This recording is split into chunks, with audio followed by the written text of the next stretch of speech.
নমস্কাৰ। আজি আবৃত্তি কৰিবলৈ লোৱা কবিতাটিৰ নাম আজি মই ৰাজপথৰ প্ৰেমিক। কবি লাচিত কুমাৰ দাস। আজি মই ৰাজপথৰ প্ৰেমিক। আজি যেন কপাই দিম ৰাজপথেৰে পাৰ হৈ যোৱা গাভৰুবোৰৰ হৃদয়। সিহঁতৰ দুচকুত চকু থৈ হিমাংশুদাৰ ষ্টাইলত সুধিম, এই ছোৱালী এবাৰ ভাল পাই চাবা নেকি? আজি সপোন দেশৰ ৰাজকুমাৰীক পলুৱাই আনিম, তাইৰ বুকুত মই হম নীলাজ বিজুলী। আজি মই ৰাজপথৰ প্ৰেমিক।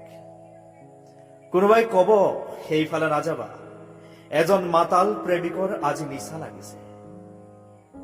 কোনোবাই কব সেইফালে নাযাবা, তোমাকো দি দিব পাৰে প্ৰেমৰ প্ৰস্তাৱ।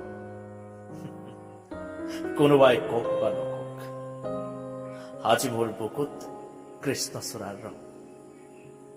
আজি মই ৰাজপথৰ